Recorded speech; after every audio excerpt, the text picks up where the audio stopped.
नमस्ते, मैं अदिति सिंह आज आप लोगों के साथ सेकेंड लेक्चर लेंगे साइंस के 8th साइंस के second chapter that is health and diseases. पहले लेक्चर में हमने पढ़ा था कि इन्फेक्शियस डिजीजेस क्या होते हैं, जैसे कि डेंगू हो गया, स्वाइन फ्लू हो गया, ये सब हमने इन्फेक्शियस डिजीजेस में पढ़ा था।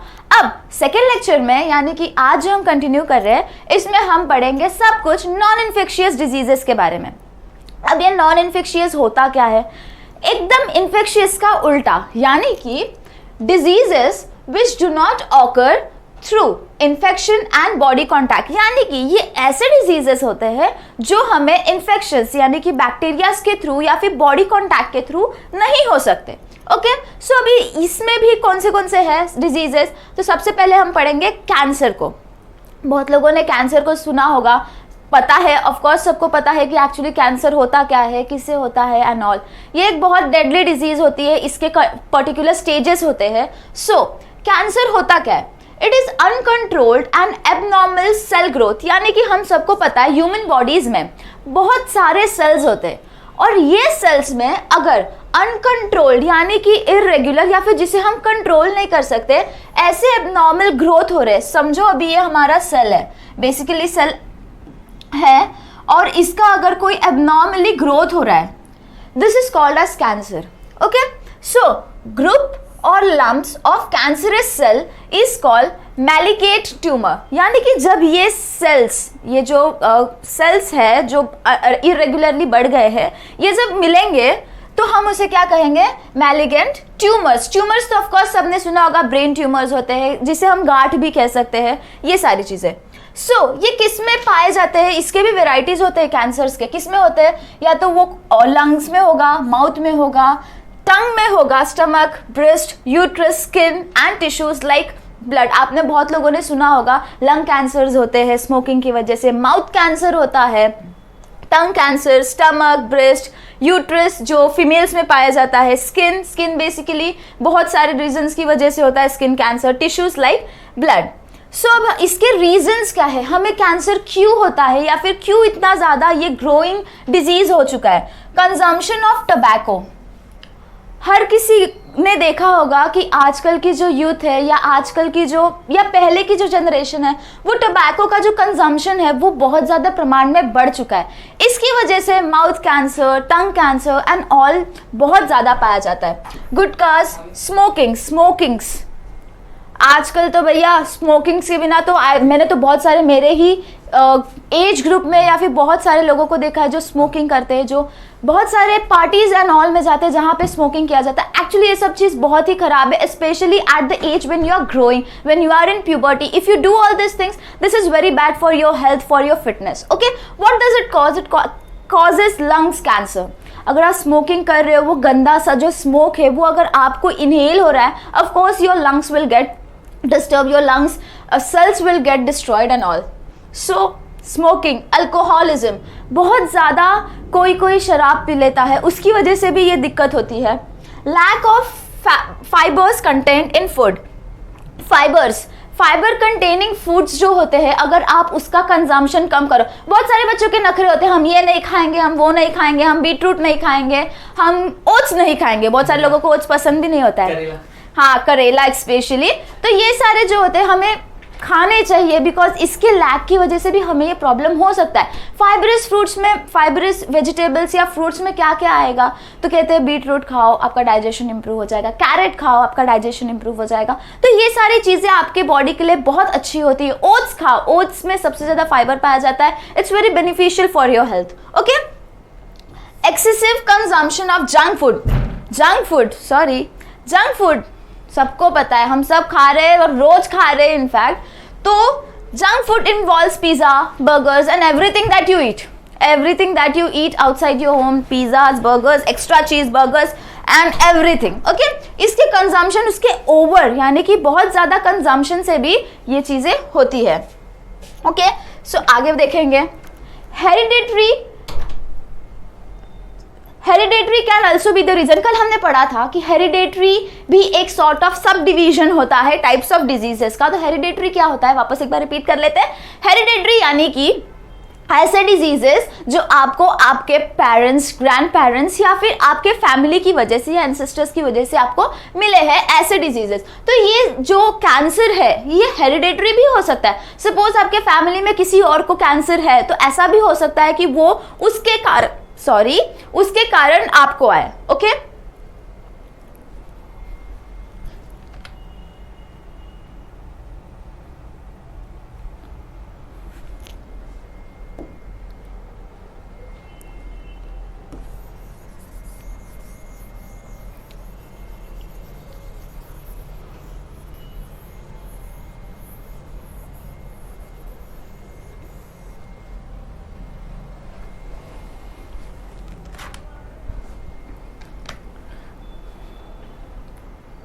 नमस्ते दोस्तों, मैं अदिति सिंह आज आप सभी के साथ साइंस 8 का सेकेंड चैप्टर का सेकेंड लेक्चर कंटिन्यू करेंगे। ओके, सो हमने पढ़ा था कल हेल्थ एंड डिजीजेस, उसमें हमने पढ़ा था इन्फेक्शियस डिजीजेस यानी जल्दी जल्दी कमेंट सेक्शन में बताओ। हाँ, एक और चीज मैं भूल गई बताना आपको, दिया आपने बायोलॉजिकल क्लासिफिकेशन का डेफिनेशन एकदम करेक्टली बोला था। I am sorry, first lecture में मैं आपको याद करना भूल गई, I am so sorry for that. So आज एक न्यू क्वेश्चन कि इन्फेक्शियस डिजीजेस होते क्या है, इसका कमेंट सेक्शन में जल्दी जल्दी डेफिनेशन बताओ कि इन्फेक्शियस डिजीजेस क्या होते हैं एंड उसके एग्जांपल्स क्या क्या है और हमने क्या क्या सब टॉपिक्स इसमें पढ़े थे। ओके, सो आज हम पढ़ेंगे non infectious diseases. Non infectious diseases exactly उल्टा होता है इन्फेक्शियस डिजीजेस का। ओके, अब नॉन इन्फेक्शियस डिजीजेस होते क्या है, तो diseases which do not occur through infection और बॉडी कॉन्टैक्ट्स, यानी कि इन्फेक्शियस डिजीजेस वो डिजीज होते हैं जो हमें इन्फेक्शन से नहीं होते हैं, बैक्टीरिया के कॉन्टैक्ट से, या फिर समझो आपको कोई बैक्टीरियल अटैक है तो ये सारे इन्फेक्शियस डिजीजेस हो जाते हैं। लेकिन नॉन इन्फेक्शियस इसका एकदम अपोजिट होता है, यानी कि वो आपको इन्फेक्शन से नहीं होगा। Okay, and body contacts also, यानी कि अगर कोई इन्फेक्टेड पर्सन है और वो आपके कांटेक्ट में आ रहा है तो वो डिजीज भी आपको नहीं होगी। तो नॉन इन्फेक्शियस डिजीजेस का फर्स्ट जो हम पढ़ेंगे वो है कैंसर। कैंसर सबको पता है कि कैंसर कितना डेडली डिजीज है और कितना ज्यादा इफेक्टिंग डिजीज है आपके बॉडी को एंड एवरीथिंग। ओके, सो क्या है कैंसर, क्यों होता है कैंसर एंड कैसे होता है और कैसे प्रिवेंट करेंगे सब देखेंगे। Uncontrolled and abnormal cell growth, uncontrolled and abnormal cell growth, यानी कि आपका जो सेल है, ह्यूमन बींग्स में बहुत ज्यादा cells, human beings are made up of an number of cells. तो ये सेल्स की अगर अनकंट्रोल्ड, यानी कि जिसे हम बंद ना कर सकते या जिसे हम कंट्रोल ना कर सके, ऐसी growth, abnormal growth, irregular growth अगर हो, then it is called as cancer. Okay, growth और lump of cancerous cell is called as malignant tumour. अब आप सबने ट्यूमर सुना होगा, आपने सुना होगा कि इसको ब्रेन ट्यूमर हो गया, इसे ब्रेस्ट ट्यूमर हो गया, इसे कुछ और हो गया। तो भैया कैसे होता है, तो जब कैंसरस सेल यानी कि जो इन्फेक्टेड सेल्स है वो जब ग्रुप बनाएंगे या क्लम्प बनाएंगे एक दूसरे से, समझो ये एक सेल है, ये एक सेल है, ये एक सेल है, ये एक सेल है, ये एक सेल है, ये तीनों ने अगर आके मिल गए, दे विल फॉर्म अ छोटा सा लंप। ओके, आप जिसे हिंदी में कहूँ तो उसे हम गांठ कहते हैं। Remembering something? Gut. So exactly it is malignant tumor. Okay. Occurs, अब ये कहाँ पाए जाते, क्यों होते हैं भैया, वो सब देखेंगे। Occurs in various organs. Human body में various organs होते हैं। So ये lungs में होता है, mouth में होता है, tongue में होता है, stomach, breast, uterus, skin, tissues like blood. Lung cancer बहुत common. माउथ कैंसर जो आपके माउथ में पाया जाए, tongue cancer, tongue, stomach cancer, breast and uterus cancer, ये दोनों फीमेल्स में पाया जाता है। Skin and tissues like blood. Okay, अब इसके रीजंस क्या क्या है, क्यों होते हैं हमें ये कैंसर, क्यों देखते हैं ना।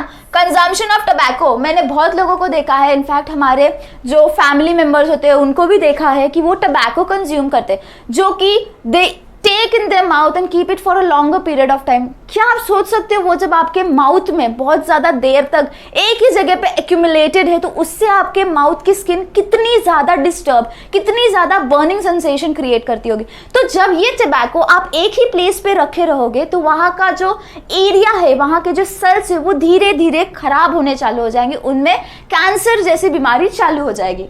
ओके, गुटकाज, एवरीवन नोज अबाउट गुटखा, जहां देखो वहां गुटखे इसके रहते हैं।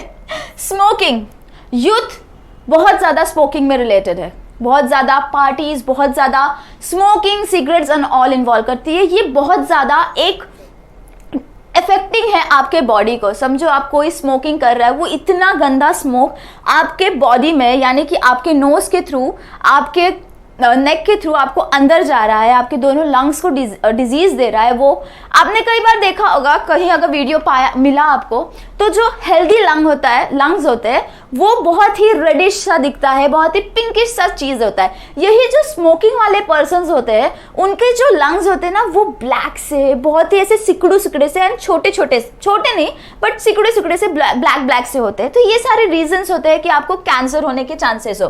अल्कोहलिज्म, यानी बहुत ज्यादा प्रमाण में अल्कोहल को इंटेक करना, शराब को इंटेक करना, बियर्स एंड ऑल को इन्वॉल्व करना।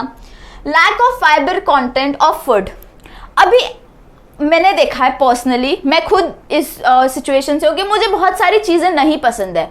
बहुत सारी चीज़ें जैसे करेला हो गया या फ्लावर हो गया, I don't eat because I don't like. But आपको पता है ये कितना ज़्यादा आपके बॉडी को अफेक्टिंग है। जब आप इसको रियलाइज करोगे, after that of course you will eat that thing, but ध्यान देना कि देर ना हो। कैसे? तो lack of fibre is content, यानी कि बहुत लोग कहते हैं मुझे बीटरूट नहीं खाना, मुझे कैरेट नहीं खाना, मुझे ये नहीं खाना, मुझे वो नहीं खाना। भैया ये बहुत ज़्यादा आपकी बॉडी को डिस्टर्बिंग होगा। If you don't eat this all things, this will be one of the reasons. Okay, excessive consumption of junk food का नाम लेते ही सबके पेट में बहुत ज्यादा भूख लग जाती है। Pizzas, burgers, vada pav, samosas, what all not in junk food. So अगर आप इसका कंजम्पशन एक्सेसिवली कर रहे हो, मेंशन कर रहे हो, एक्सेसिवली कर रहे हो, यानी बहुत ज्यादा आप रोज खा रहे हो, सुबह दोपहर शाम खा रहे हो, या फिर रोज खा रहे हो एक बार, तो वो आपको कैंसर को रिजल्ट कर सकता है। Okay, so next, hereditary can also be one reason. Last lecture में हमने हेरिडेटरी डिजीजेस क्या होते है ये पढ़ा था। हेरिडेटरी डिजीजेस वो डिजीजेस होते हैं जो हमें हमारे पेरेंट्स या फिर हम हमारे एंसेस्टर्स के थ्रू आपको मिले।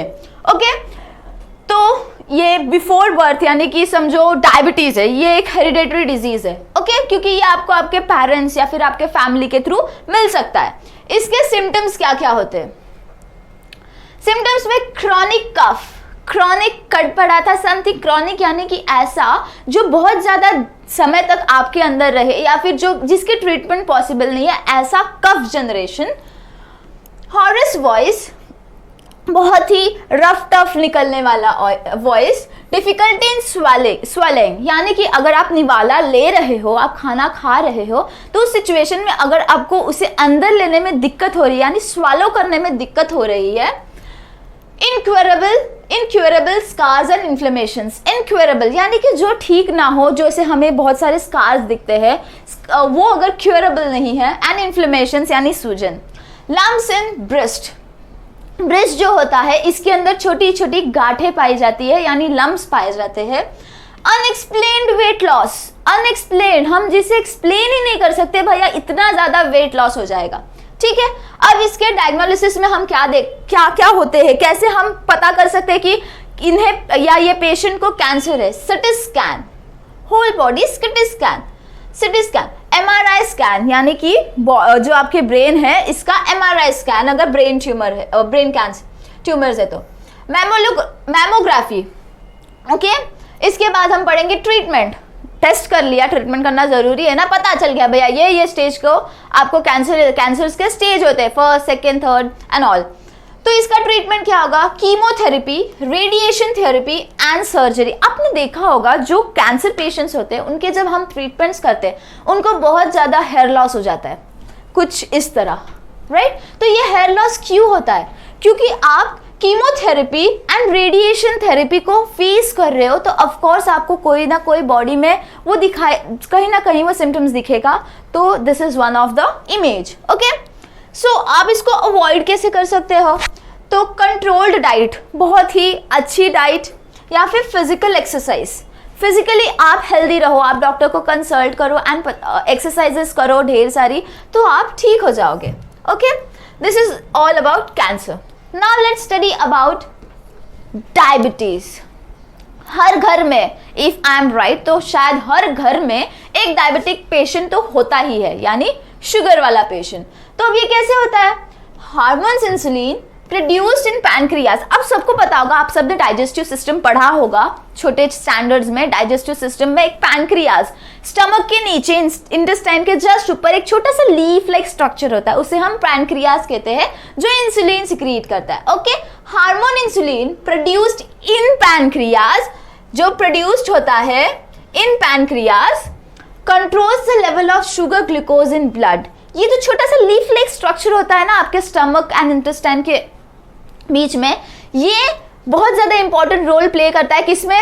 ग्लूकोज लेवल को कंट्रोल करने में आपके बॉडी में। Okay, if insulin is secreted in low quantity, ये इंसुलिन अगर लो क्वांटिटी में सिक्रीट होगा, यानी कि आपकी बॉडी में शुगर बढ़ते जा रहा है, it can not be controlled, this disorder is called as diabetes.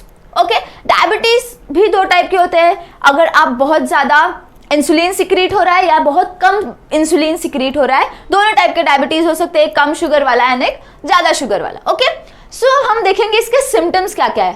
Frequent यूरिनेशंस at night, frequently आपको यूरिनेशन फील होगा एट नाइट, जैसे कि आपने बहुत बार देखा होगा जो डायबिटिक पेशेंट्स होते हैं उन्हें यूरिनेशन बहुत ज्यादा प्रमाण में होती है, भले उनको वो सिचुएशन में हो ना, लेकिन वो बार बार अर्ज, उनको एक अर्ज फील होती है कि I want go to washroom और I want go to toilet. Okay, increases obesity और वेट लॉस। ओके, ओबेसिटी यानी कि सडनली वेट गेन हो जाना, सडनली किसी का वेट गेन हो जाएगा, सडनली किसी का वेट सडनली एकदम से लॉस हो जाएगा। ओके, अब इसके रीजंस क्या क्या है? सबसे पहले हेरिडिटी हमने पढ़ा ना, याद आ रहा है कुछ? हेरिडिटी यानी कि ऐसे जो आपके पेरेंट्स या एंसेस्टर या फैमिली के थ्रू हो। ओबेसिटी यानी कि बहुत ज्यादा मोटापन होना, बहुत ज्यादा कोई हेल्दी है, बहुत ज्यादा मोटा है तो उसे डायबिटीज होना पॉसिबल है। Lack of physical exercises, lack of physical exercise, अगर आप फिजिकली एक्टिव नहीं हो, अगर आप फिजिकल एक्सरसाइज नहीं कर रहे हो तो भी आपको ये प्रॉब्लम होगी। मेंटल स्ट्रेस, मेंटली आप बहुत ज्यादा स्ट्रेस ले रहे हो, किसी सिचुएशन को लेके आप बहुत ज्यादा स्ट्रेस ले रहे हो, उसकी वजह से भी। India has the largest number of diabetes patients, India किसी भी चीज में पीछे नहीं है, of course it's a developing country, and भैया डायबिटीज में भी पीछे नहीं है, it has the largest number of diabetic patient in the world. Largest number कितने? 7 करोड़ डायबिटीज पेशेंट। 7 करोड़ भाई, हम तो अगर समझ लो 7 करोड़ पेशेंट्स है, ये तो काउंट समझो, हमें पता है कि हमें गवर्नमेंट को इतना पता है, इसके अलावा भी बहुत सारे ऐसे पेशेंट्स होंगे, ग्रोइंग पेशेंट्स होंगे कि हाँ बाबा इतने सारे लोगों को, तो आप अंदाजा लगा सकते हो कि डायबिटीज क्या है एंड कितने स्पीड से अपने इंडिया में बढ़ रहा है। नेक्स्ट है हार्ट डिजीजेस, सबको हार्ट है, ऐसे ऐसे ना, सबको हार्ट है। Heart diseases, efficiency of heart decreases blood supply, efficiency of heart decreases blood supply and thereby oxygen and nutrient supply to the heart muscle decreases। यानी कि आपके हार्ट के ऊपर, आपका जो हार्ट है, अगर इसको आप सही से ये पंप नहीं हो रहा है, समझो आपके वेन्स में कोई ब्लॉकेजेस है, तो वो एक सॉर्ट ऑफ आपके हार्ट के ऊपर ना प्रेशर जनरेट करेगा। Okay, so efficiency of heart decreases blood supply, blood supply को डिक्रीज करेगा आपके ब्लड वेसल्स में, and thereby oxygen and nutrient supply, oxygen याद आ रहा है, ऑक्सीजनेटेड ब्लड ही हमारे हार्ट में जाएगा, and thereby oxygen and nutrient supply to the heart muscles get reduces. Due to this heart has to perform more work and lead to stress on it. अब अगर आपके veins है, समझो ये आपका वेन है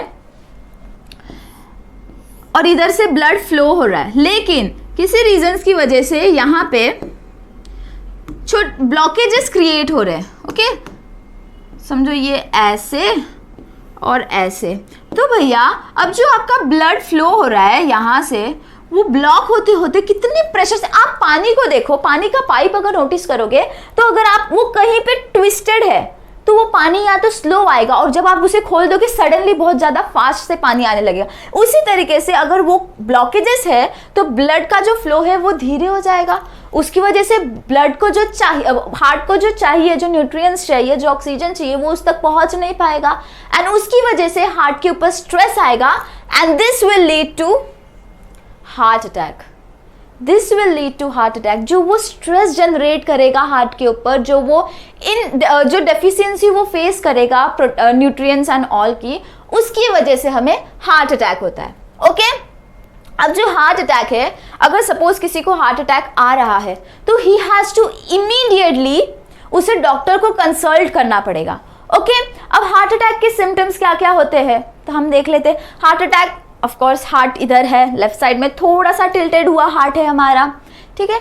तो हमारे जो शोल्डर्स है, जो शोल्डर्स होते हैं, इसमें पेन होता है। हमारे जो जॉइंट्स होते हैं, हैंड, लेग्स, इसमें बहुत ज़्यादा दर्द होने लगता है। चेस्ट में, आपके अपर चेस्ट में दर्द होगा, आपके बैक में दर्द होगा। तो ये सारे सिम्टम्स होते हैं हार्ट अटैक के। तो अगर आप ऐसे कोई भी सिचुएशन को फेस कर रहे हो तो इमीडिएटली एट दैट मोमेंट ही उस पर्सन को हॉस्पिटल लेके जाओ, या फिर वो बहुत ज़्यादा सीवियर हो सकता है। हार्ट अटैक्स माइनर भी होते हैं, मेजर्स भी होते हैं। Majors are too risky and minors are can be controllable. Okay so आपके जॉइंट्स एंड ऑल का पेन, या फिर आपके आपके लेफ्ट साइड के चेस्ट में या चेस्ट में बहुत ज़्यादा पेन हो तो तुरंत डॉक्टर को कंसल्ट करें। ओके अब जो हार्ट डिजीजेस है वो कैसे हम ठीक कर सकते हैं, उसके चांसेस होते हैं।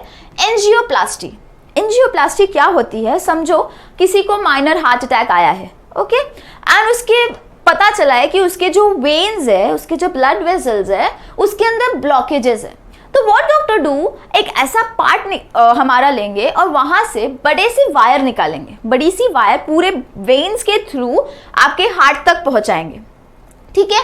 अब हार्ट तक समझ लो, ये जो डायग्राम है, ये डायग्राम आप देख रहे हो यहाँ पे इस साइड, तो ये जो वेन्स है यहाँ पे उन्होंने एक पतली सी वायर डाली, बहुत ही फाइन वायर होती है वो कहीं से डालेंगे एंड जहां भी ब्लॉकेज होगा वहां पे उस वायर को ओपन करके जितना भी ब्लॉकेजेस होगा उसको पुल आउट कर देंगे। तो इससे क्या होगा, वो जो गंदगी थी वहां पे या जो ऑयल बैठा था वो सारा निकल जाएगा, ठीक है।